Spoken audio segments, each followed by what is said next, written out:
স্বাগত সংবাদ যুগে। দিনের প্রধান সংবাদ এবং তার বিশ্লেষণ নিয়ে আপনাদের সঙ্গে আছে রাকিব হাসান। শুরুতেই জেনে নেই কি থাকছে আজকের সংবাদ যুগে। একটি দল সরকারকে জাতীয় নির্বাচন পেছাতে বাধ্য করছে এমন অভিযোগ করেছেন বিএনপি মহাসচিব মির্জা ফখরুল ইসলাম আলমগীর। দুপুরে জাতীয়তাবাদী মুক্তিযোদ্ধা দলের আলোচনা সভায় তিনি আরো বলেন, কিছু শক্তি পরিকল্পিতভাবে দেশে বিভক্তি আনতে চাইছে। অনুষ্ঠানে দলটির আরেক নেতা হাফিজউদ্দিন আহমেদ অভিযোগ করেছেন, মুক্তিযুদ্ধ বিরোধী অনেকেই অন্তর্বর্তী সরকারে আছে। দেখা যাচ্ছে জুলাই সনদের সুপারিশগুলো সামনে আসার পরেই বদলে গেছে রাজনৈতিক প্রেক্ষাপট। যারা শুরুতে ঐক্যমত্য কমিশনের দুর্বলতা দেখছিলেন, তারা এখন বলা শুরু করেছেন কমিশন তাদের মেরুদণ্ড ফিরে পেয়েছে।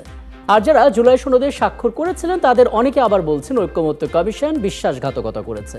এসবের পর এখন আমরা দেখতে পাচ্ছি নতুন আলাপ, গণভোট আর নির্বাচন পেছনের ষড়যন্ত্র তত্ত্ব। আমরা কথা বলতে চাই, বিএনপি তো আজ আবারও বলেছে একটি দল সরকারকে জাতীয় নির্বাচন পেছাতে বাধ্য করছে। পুরো বিষয়টি নিয়ে আলাপ করব। আমাদের সঙ্গে আছেন বিএনপির কেন্দ্রীয় কমিটির সমাজ কল্যাণ বিষয়ক সম্পাদক কামরুজ্জামান রতন এবং আছেন বাংলাদেশ সুপ্রিম কোর্টের আইনজীবী ব্যারিস্টার ASM শাহরিয়ার কবির। আপনাদের দুজনকে স্বাগত জানাচ্ছি, ধন্যবাদ জানাচ্ছি আমাকে সময়টা দেওয়ার জন্য।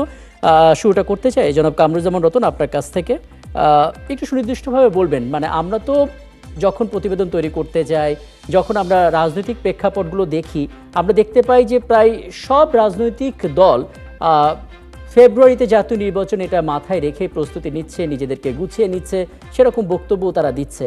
তারপরে আপনাদের কাছে এই সংশয়টা কেন আসছে যে একটি দল নির্বাচন পেছানোর চেষ্টা করছে? মানে এই সংশয় জায়গাটা কেন তৈরি হচ্ছে? আসলে জাতীয় ঐক্যমত্য কমিশনের সাথে যেসব বিষয়গুলো নিয়ে আমাদের দল এবং সবগুলো দল যখন কথা বলেছিল, তখন আমাদের দল বিশেষ করে তারা যে নোট অফ ডিসেন্ট দিয়েছিলেন, সেগুলো যেন সুপারিশে উল্লেখ করা হয়, এমনটাই কথা ছিল। এই ব্যাপারে তারা আস্থা এবং বিশ্বাসও রেখেছিলেন এই কমিশনের উপর। কিন্তু সেই বিশ্বাসের সঙ্গে বিশ্বাসঘাতকতা বলে যে শব্দটা ব্যবহার করেছেন, বিএনপি সংস্কারের বিপক্ষে কখনোই ছিল না। দল হিসাবে তার বিপক্ষে যে কথা বলেছে, এটাকে কিন্তু মূল কথা হিসেবে ধরে যাবে না। মির্জা ফখরুল গতকাল এবং আজকে যতগুলো যেভাবেই কথা বলেছে, এটা কিন্তু কথার ধারাবাহিকতায় কথাগুলো বলেছেন, একেবারে কিন্তু রিজিট করে কোনো কথা বলেনি। মির্জা ফখরুল তো এও বলেছেন, আমি হতাশ নই, ন্যায়ের এবং সত্যের জয় হবেই। কথার বিভিন্ন মারফত যদি আমরা ওইটাকে হাইলাইটস করি, তাহলে মনে হবে যে এখানে একটা নির্বাচন সংস্কার কমিশন, সরকার, জামাত ইসলাম, এনসিপি এবং বিএনপি মুখোমুখি। আসলেই নাই। উনি কিন্তু মির্জা ফখরুল আশাবাদের কথা বলেছেন, এবং আশাবাদ থেকে কিন্তু আমরা জানি ইতিমধ্যে জামাত ইসলাম প্রধান উপদেষ্টার সাথে নতুন ভাবে আবার একটা সাক্ষাতের কথা ওনারা কিন্তু বলেছেন। জামাত একভাবে চায়। জামাত কিন্তু সনদ বাস্তবায়নের আদেশ জারি করা অতীব জরুরি। সরকার আদেশ জারিতে আরো সময় নিলে জামাত তখন শক্ত একটা পদক্ষেপ নিবে। সব কিন্তু এখনোই কিন্তু আলোচনা বা দাবির মধ্যে এখন এমন ভাবে কথা হচ্ছে, যেগুলো যেন আমি এখন বলি সামনে নভেম্বরে আমরা যতটুকু জানি নভেম্বর আজকে থেকে শুরু হয়ে গেল। ডিসেম্বর যদি আমাদের একটা তফসিল ঘোষণার একটা ডেট হয়ে থাকে, কারণ অনওয়ার্ড আমরা জানি যে ফেব্রুয়ারিতে নির্বাচনটা হবে। তো এর মধ্যে কিন্তু আমরা কোনো কথার মার পেছে নয়, কোনো ধরনের সনদ সংস্কার যে কোনো ইস্যুতে যদি আমরা অনৈক্য হয়ে যাই, তাহলে আমাদের ওই ঘাপটি মেরে থাকা, দেয়ালের উপাসে থাকা যে আমাদের গণতন্ত্রের শত্রু, যারা 17 বছর গণতন্ত্রের স্বাদ গ্রহণ করতে দেয়নি, ওই শক্তিটা কিন্তু মাথা চাড়া দিবে। এই আশঙ্কা থেকে কিন্তু মির্জা ফখরুল এবং আমাদের দল বিভিন্ন আঙ্গিকে কথা বলছে। এতে আমরা মনে করি এমন কোনো কথা হয়নি যে কথার কারণে অনৈক্য হবে এবং যে কথার কারণে আলোচনার টেবিল থেকে আমরা অন্য কোথাও সরে যাব। আমার মনে হয় আমরা খুব অচিরেই একটা আভাস পেয়েছি যে আবার হয়তো প্রধান উপদেষ্টা আবার সবগুলো দলকে বা যাদের নিলে একান্ত কথা বলে এটাকে সমাধানযোগ্য একটা জায়গায় নিয়ে যাওয়া যায়। নিশ্চয়ই ওই সমাধানের কথা কিন্তু মির্জা ফখরুল আমাদের আশাবাদের কথা বলেছেন। সুতরাং মির্জা ফখরুলকে সংস্কারের বিপক্ষে আমাদের দলকে কোনোভাবেই ওইভাবে ট্যাগিং দিয়ে গণতন্ত্রের যাত্রাকে কখনোই কণ্ঠকাকীর্ণ করা যাবে না। সুতরাং আমি মনে করি যে যার আঙ্গিকেই কথা বলেছে ঠিকই, কিন্তু আলোচনার টেবিলে এইটা ইনশাআল্লাহ সমাধান হবে। এটা কিন্তু কালকে জেএসডির যে কালকে মিটিংটা ছিল, ওই মিটিং এ কিন্তু মান্না ভাই, অপরাপর যে আলোচক ছিলেন, সবাই কিন্তু ওই আশাবাদের জায়গাটুকু গিয়েছেন। প্রতারক শুধু মির্জা ফখরুল প্রতারক বলেননি, এখানে মান্না ভাই 420 শব্দটা বলেছে। আমি কোনোটাকে বিশ্বাস করতে চাইনি, কিন্তু এই পর্যায়ে কেন গেল? যেই ধরনের কথা হয়েছে আলোচনার টেবিলে, নিশ্চয় ওইখান থেকে আলোচনার টেবিলের যে কথাগুলো এটার ব্যর্থ হয়েছে। সুতরাং পলিটিক্সে বিভিন্ন মঞ্চে বিভিন্নভাবে কথা হয়, এটাকে মূল ইস্যু ধরে আমি মনে করি এই দেশ যেই জায়গায় আমরা গিয়েছে শত শহীদের রক্তের বিনিময়ে, সেটা কোনো কারণেই এটাকে ভেঙে দেওয়া যাবে না এবং এটা থেকে ভেঙে যাবেও না। আমরা মনে করি মতামতের ভিন্নতা থাকবে, কিন্তু সেখানে মত পার্থক্যের মধ্যে দিয়ে সেটা রাজপথে কখনই গড়াবে না এবং মুখোমুখি গণতন্ত্রের অবস্থান এই শক্তিগুলি, এই অংশীজনরা কখনই ওই পর্যায়ে যাবে না, এই বিশ্বাস অবশ্যই আমার দল করে। আচ্ছা, আপনি যে বক্তব্যটা দিলেন, যেই অবস্থানের ব্যাখ্যাটা দিলেন এবং যেভাবে আসলে আপনি প্রত্যাশা করলেন, এটা নিঃসংশয়ে দেশের সবাই আসলে এটাই চাইবে যে সামনে একটা নির্বাচন হবে, সুষ্ঠু নির্বাচন হবে, সবাই অংশগ্রহণ করবে এবং আপনাদের দিক থেকে আসলে রাজনৈতিক দলগুলো সবাই সহযোগিতা করবে, এমন প্রত্যাশা সবারই। কিন্তু আমরা যখন গণমাধ্যমের শিরোনামগুলো দেখি, সাধারণ মানুষ যখন সেগুলো পড়েন, তখন অনেকগুলো প্রশ্ন তৈরি হয়। আলোচনার টেবিলে সমাধান হবে সেটা আসলে আলোচনার পরে তো বোঝা যাবে। আমি এই জায়গায় barrister S M Shahriar Kabir আপনার কাছে একটু আসতে চাই। এটা বলা হচ্ছে যে প্রধান উপদেষ্টা আছেন, চূড়ান্ত সিদ্ধান্ত তার দিক থেকে আসবে গণভোটের ইস্যুতে বিশেষ করে। কিন্তু মুশকিল হচ্ছে, আমরা দেখতে পাচ্ছি জামাত ইসলামের পক্ষ থেকে স্পষ্ট করে বলা হয়েছে গণভোট হতে হবে, নভেম্বরে হতে হবে। 3রা নভেম্বরে আমরা শুনতে পাচ্ছি একটা বড় প্রেস কনফারেন্স হবে, সেখান থেকে নতুন কর্মসূচি ঘোষণা দেওয়া হবে, সেখানে জামাত ইসলামী সহ আরও 8টি রাজনৈতিক ইসলামিক দলগুলো থাকবে এবং তাদের পক্ষ থেকে 5টি দাবিও থাকবে। পুরো বিষয়টা একটু ব্যাখ্যা করবেন। একদিকে আলোচনা, অন্যদিকে এই জাতীয় বক্তব্য, দুটো কি মিলছে আসলে? ধন্যবাদ আপনাকে এবং আপনার মাধ্যমে 71-এর সকল দর্শকদেরকে আসসালামু আলাইকুম, শুভেচ্ছা। রতন ভাই যে কথা বললেন এটা সবার প্রাণের কথা, কিন্তু বাস্তবতা মনে হয় একটু আলাদা। বাস্তবতা হচ্ছে আপনি সংস্কার করে ইলেকশন করতে হবে এবং সংস্কার করে ইলেকশন করতে গেলে আপনাকে অবশ্যই জুলাই সনদের যে আদেশ, সে আদেশ দেওয়ার কথা। এই আদেশ কেন ডিলে হচ্ছে এবং এই আদেশের ভিত্তিতে আপনাকে গণভোট দিতে হবে, এই গণভোটের ভিত্তিতে আপনার নেক্সট ইলেকশন হবে। এই যে রোড ম্যাপ, এই রোড ম্যাপ থেকে পিছনে হাঁটার কোনো সুযোগ নেই। তবে আমরা খুবই দুশ্চিন্তা বলবো না, খুবই আশাহত হচ্ছি। কয়েকদিন ধরে যেমন আলাল সাহেব আজকে বলছেন জামাতে ইসলামের রাজনীতি বাতিল করে দেওয়ার কথা, আজকে মহাসচিব সাহেব বলছেন এই একটা দলকে পার্টিকুলারলি। দেখেন, আমি আগেও বলছি জিয়াউর রহমান রিকনসিলিয়েশন করছেন। আজকে মহাসচিব সাহেবের বাবাও কিন্তু স্বাধীনতা বিরোধী ছিলেন। তাহলে কি আমরা বলবো যে মহাসচিবের কোনো কন্ট্রিবিউশন নাই এই স্বাধীনতার পক্ষে? না। আবার ঠিক সেরকম ভাবে 71 নিয়ে তো আওয়ামী লীগ ব্যবসা করে গেল 15 বছর এবং এই 15 বছরে এই ব্যবসা করে 71-এর যে সম্মান, সে সম্মানকে ভুলঞ্চিত করলেন। 71-এর সম্মানটা আমাদের কি ছিল? 71 একটা সম্মানের জায়গা, এটা আমরা সবাই ধারণ করি এবং এই ধারণের জায়গা থেকে আমাদেরকে কি করতে হবে, যে সামনে এগিয়ে যেতে হবে।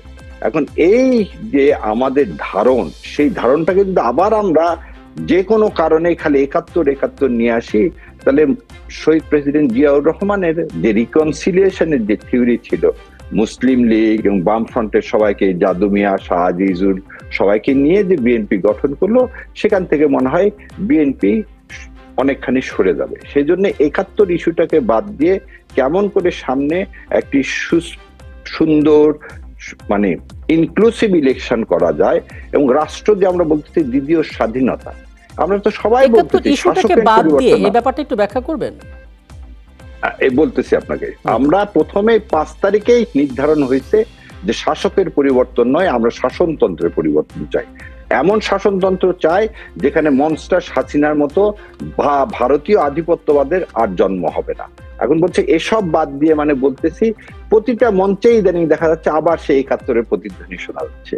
তো এটা তো আওয়ামী লীগের ব্যবসা, এটা তো জাতীয়তাবাদী দলের আওয়ামী লীগ একটা ভুল ন্যারেটিভ দাঁড় করিয়েছিল, 71-কে একটা ভুলভাবে উপস্থাপন করেছে, এটা নিয়ে হয়তো ব্যবসা করেছিল। কিন্তু আমরা কি 71-এর কথা বলবো না? প্রতিটি মঞ্চে তো বলা উচিত, যেহেতু আমরা 71-এর উপর দাঁড়িয়ে আছি। না, আপনি 71 থেকে শুরু হবে যে ভুল যে শেখ সাহেব করে গেছেন এবং শেখ হাসিনা যে ন্যারেটিভ তৈরি করছেন, সেখান থেকে প্রকৃত স্বাধীনতার ইতিহাস আমাদেরকে বলতে হবে এবং সেই স্বাধীনতার সাথে এই দ্বিতীয় স্বাধীনতার কি সম্পর্ক 71 এবং 24, এটা বলে আমাদেরকে একটা নতুন বাংলাদেশ, নতুন একটি কাঠামোর মধ্যে চলতে হবে। আর এই কাঠামো হতে গেলে আপনাকে জুলাই সনদের বাস্তবায়ন করতে হবে। কারণ জুলাই সনদের বাস্তবায়ন ছাড়া আপনি কিসের ভিত্তিতে ইলেকশন করবেন? এই যে বলতেছে সবাই ইলেকশনে অনিশ্চয়তা, জুলাই সনদের যে আদেশ, সে আদেশ প্রমুলগেটেড হলে, গণভোট হলে এমনি আপনি তখন সব লেজিটিমেসি হয়ে যাবে, আপনি ইলেকশন করতে পারবেন। আর এই দুইটা জিনিসকে বাদ রেখে তো আপনি ইলেকশন করতে পারবেন না।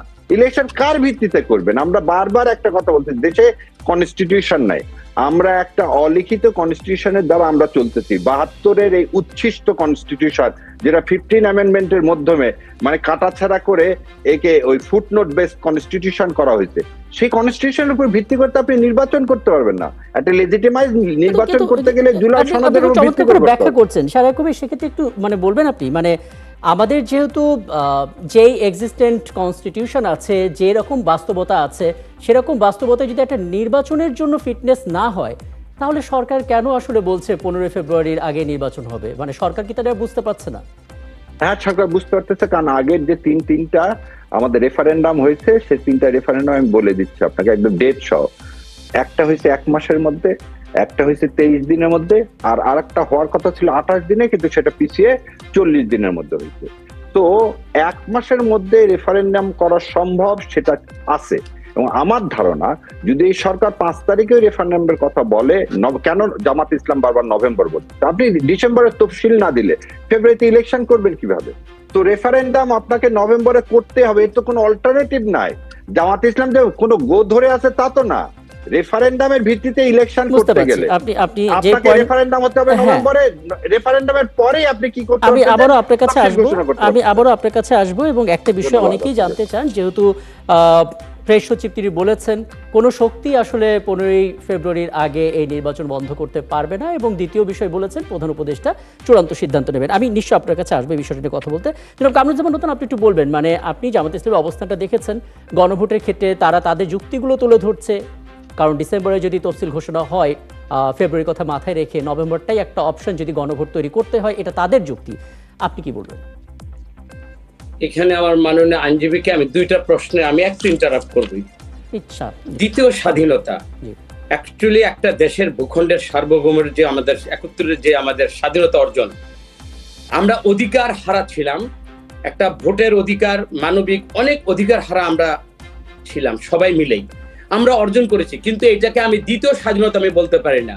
ধরেন আমার একটা ওয়াইফের সাথে আমার দ্বিতীয় কোনো বিয়ে হতে পারে না, এটা হিল্লা হইতে পারে। তো আমরা কি দ্বিতীয়বারকে এটাকে হিল্লা স্বাধীনতা বললে কি আমি আখ্যায়িত করব? আমি দ্বিতীয় স্বাধীনতার শব্দ নেই। আমরা অধিকার হারা ছিলাম সবাই মিলে, আমরা গণতান্ত্রিক এবং আমাদের মানবিক যেখানে অধিকার হারা ছিলাম সেগুলোকে আমরা সবাই মিলে সম্মিলিত আদায় করেছি। এটাকে সংস্কার বলেন, সনদের বলেন, যে কোনো আকারে আমরা এটাকে মজবুতি আগামী দিনের প্রজন্মের জন্য এমন একটা শক্ত মানদণ্ডে দাঁড়া করতে চাই, পরবর্তী ফেসিস্ট যেন কেউ আর মাথা না টানা দিতে পারে। সেই ব্যাপারে তো বিএনপি তো সবসময় সংস্কারের পক্ষে ছিল, এবং এখনো যেই যৌক্তিক যতগুলো আলোচনা আছে সেগুলো তো আলোচনার টেবিলেই সমাধান হবে। আরেকবার রিকনসিলিয়েশনের নামে শহীদ প্রেসিডেন্ট জিয়া রহমানকে টেনে উনি আরেকটা কথা, এখানে কিন্তু আমি আলোচনা করছি, ভাই আলোচনা করছে, কিন্তু মির্জা ফখরুল মানে উপস্থিত নেই। মির্জা ফখরুলের বাবা কি ছিলেন এই প্রসঙ্গে মির্জা ফখরুলের বাবাকে যেভাবে আখ্যায়িত করা হলো, আমি এটাকে সরাসরি এটাকে আমি প্রতিবাদ করি, এবং কারো মানে অনুপস্থিতিতে কারো বাবা সম্পর্কে বা কারো সম্পর্কে ডিফেন্ড বা এরকম কথা বলা আমি মনে করি এটা সমীচীন হচ্ছে না। এখন আপনি যেই প্রশ্নটা আমাদের করেছিলেন, আমি আবারও বলছি, নভেম্বরে দেখেন ডিসেম্বরের মধ্যে তফসিল ঘোষণা করতে হবে।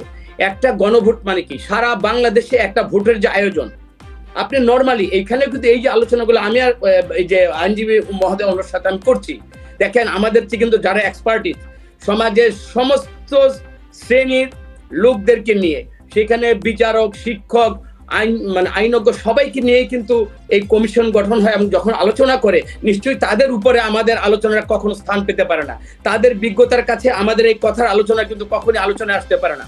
আমি মনে করি জাতি একটা ঐক্যবদ্ধ জাতি দেখতে চায়। দেখেন গতকাল যে আলোচনাগুলো হলো, আপনি শুধু একটা কথাকে পয়েন্ট আউট করে ওইটাকে জাতির সামনে এনে জাস্ট আমরা মিডিয়ার একটা খোরাক দেব বা আমরা এই তর্কে জড়িয়ে নিজেদেরকে বিভাজিত করব, এটা বোধহয় সমীচীন হচ্ছে না। আমরা এখনো বিশ্বাস করি নভেম্বরে যদি আমরা গণভোটের দিকে যাই, তাহলে আপনি মনে করেন ডিসেম্বরে আরেকটা নির্বাচন, সারা বাংলাদেশে একই পদ্ধতিতে, একই ব্যালট বাক্সে, একই আয়োজনের মধ্যে দিয়ে আমাদের আলোচনা এই নির্বাচনটা করতে হবে। সেইখানে কিন্তু আজকে এনসিপি বলেন অপরাপর সবগুলো দলগুলো কিন্তু এখন পর্যন্ত কেউই কিন্তু ওইভাবে জামাত ইসলামের মতো বা আমাদের এই মানে অন্যান্য যে শুধুমাত্র জামাত ইসলামের মতো যেন আগেই করতে হবে। আপনি দেখেন একটা মত যদি সর্বজন গ্রাহ্য, সর্বজন যদি এটার মত দেয়, তাহলে কিন্তু এখানে সব দলই কিন্তু একইভাবে কথা বলতো। আমার মনে হয় আমরা আশা করি আলোচনার টেবিলে এই জিনিসটা থেকে জামাত ইসলাম ইনশাল্লাহ মানে ওনারা সরে আসবে। বাস্তবতার নিরিখে একই দিনে আমাদের যে গণভোট হানার যে ভোটটা হবে এবং একই দিনে জাতীয় ইলেকশনটা, আমার মনে হয় আলোচনার মাধ্যমে এই টেবিলে এটার সমাধান হবে। এটা নিয়ে আমরা আর কোনো বাদাবাদি করে আমরা বললাম তো ওই পরাজিত শক্তিকে, পলায়ন শক্তিকে যেটা আসলে শুরু থেকেই বলার চেষ্টা করছে যে আলোচনার মাধ্যমে যদি আমরা সমাধান করতে পারি তাহলে দারুণ একটা ব্যাপার হয়। সেক্ষেত্রে পুরাতন শক্তি মাথাচাড়া দিতে পারবে না এবং আপনাদের ইনশাআল্লাহ আমি আশাবাদী এটা হবে। হ্যাঁ, এখন একটা বিষয় একটু জানতে চাই barrister S M Shahriar Kabir, একদম সবশেষ ছোট করে এই মন্তব্যটা জানতে চাই। অনেকে এটা শঙ্কাবোধ করে যে একই সাথে আন্দোলনে থাকা দলগুলো যখন পাশাপাশি অবস্থান করে, মুখোমুখি অবস্থান করে, সবাই মত পার্থক্যর মধ্যেই থাকতে চায়, মত বিভেদ তৈরি করে যেন রাজপথ পর্যন্ত না গড়ায় এটা চায়। আপনার কাছে ছোট করে একটু জানতে চাই, মানে প্রধান উপদেষ্টা যেহেতু চূড়ান্ত সিদ্ধান্ত নেবেন, তিনি যে সিদ্ধান্তটা নেবেন সেটা আপনারা মানবেন কিনা, মানে রাজনৈতিক দলগুলো আসলে কতটুকু মানবেন? আচ্ছা, আপনার এই ছোট করে বলছেন সেই কারণে প্রথমে বলে দিই যে এই যে তত্ত্বাবধায়ক সরকার ডক্টর ইউনূসের প্রতি সমস্ত রাজনৈতিক দলগুলোর অগাধ আস্থা, এবং রতন ভাই যেটা বলছে টেবিলে অবশ্যই আলোচনার সমাধান হবে। কিন্তু আমি খালি একটু দুইটা জিনিস একটু না বললেই না। আমার ব্যক্তিগত ওপিনিয়ন যে শেখ হাসিনাকে আমি কোনোদিনই প্রধানমন্ত্রী ভাবতাম না। উনি হচ্ছেন মুখ্যমন্ত্রী ভারতের। উনি আমাদের স্বাধীনতা অলরেডি বিলিয়ে দিয়েছে। সেই স্বাধীনতাকে আমরা পুনরুদ্ধার করছি বলে আমরা এটাকে দ্বিতীয় স্বাধীনতা বলি। সেকেন্ড যে কথাটা বলছেন, দেখেন তত্ত্বাবধায়ক সরকার 1990 সালে সব পলিটিক্যাল পার্টি 3 দলীয় ঐক্যজোট সাইন করলেন যে আমরা সংসদীয় বিষয়ে আমরা কি প্রেসিডেন্ট ফর্ম থেকে পার্লামেন্ট ফর্ম অফ গভর্নমেন্টে যাব। তখন তো তাহলে 91 সালে ভোটের সময় এটা করতে পারতেন, তা করেননি। কিন্তু ভোট হয়েছে, ভোটের পরে কিন্তু এই পার্লামেন্ট ফর্ম অফ গভর্নমেন্টে যাওয়ার জন্য রেফারেন্ডাম দেওয়া হয়েছে। রেফারেন্ডাম সবসময় আলাদাই দিতে হয়। 78 সালেও পার্লামেন্ট ইলেকশনের সাথে কিন্তু রেফারেন্ডাম হয়নি। সেই জন্য আজকে আপনাকে রেফারেন্ডাম দিতে হবে এবং সেই রেফারেন্ডামটার ভিত্তিতে ইলেকশন হতে হবে। এবং আমার ধারণা, এই রতন ভাইকে একটু বলি, I am the first man who propose this proposal. এবং এই প্রপোজালটা আমি কমিশনকে পাঠাইছি প্রথমে, যে একটা অর্ডার হতে হবে, তারপরে এর ভিত্তিতে কি হতে হবে, রেফারেন্ডাম হতে হবে, তার ভিত্তিতে নির্বাচন হতে হবে। তো রতন ভাইকে জানাই রাখলাম, সেন্টার ফর পলিসি পক্ষ থেকে জানানো হয়েছে। তো এখান থেকে আমাদেরকে বের হতে গেলে একটাই জিনিস ইউনূস সাহেবকে বুঝতে হবে, বুঝে, কারণ ইউনূস সাহেব যে ইলেকশনটা দিবে তার লেজিটিমেসি থাকতে হবে। কারণ 5th অ্যামেন্ডমেন্ট আর 7th অ্যামেন্ডমেন্টের মাধ্যমে পরবর্তীতে যে রেটিফিকেশন দেওয়া হয় তাকে অলরেডি ইলিগাল ঘোষণা করা হয়েছে। অতএব ওই সুযোগটা আওয়ামী লীগকে বা ভারতকে ভবিষ্যতে দেওয়া যাবে না। অতএব আমাদেরকে এমন ভাবে যেতে হবে যাতে এই ইলেকশনটা কোনোভাবে প্রশ্নবিদ্ধ না হয়। আর এই সরকারটা জনগণের সরকার, আর জনগণের সরকার মানে বিএনপি, জামাত, এনসিপি সবার কথা বলে। এনসিপি আজ পর্যন্ত সাইন করেনি কেন? বুঝতে পারছি। অনেক ধন্যবাদ আপনাদের দুজনকেই। মানে মোটামুটি ভাবে অন্তত এই আস্থাটুকু আজকের আয়োজন থেকে মানুষ পাবে যে এখনো আপনারা আলোচনার টেবিলের মধ্যেই সমাধানের প্রত্যাশা করছেন এবং সবাই আসলে সেই প্রত্যাশাটাই করবে নিশ্চয়ই। অনেক ধন্যবাদ আমাকে সময়টা দেওয়ার জন্য। ছিলেন আমাদের সঙ্গে বিএনপির কেন্দ্রীয় কমিটির সমাজ কল্যাণ বিষয়ক সম্পাদক কামরুজ্জামান রতন এবং ছিলেন বাংলাদেশ সুপ্রিম কোর্টের আইনজীবী barrister S M Shahriar Kabir. এবং এই ছিল আজকের সংবাদযোগে। আগামীকাল ঠিক রাত 10টায় আবারও দেখা হবে নতুন কোনো বিষয় এবং তার বিশ্লেষণ নিয়ে। থাকুন একাত্তরের সাথে।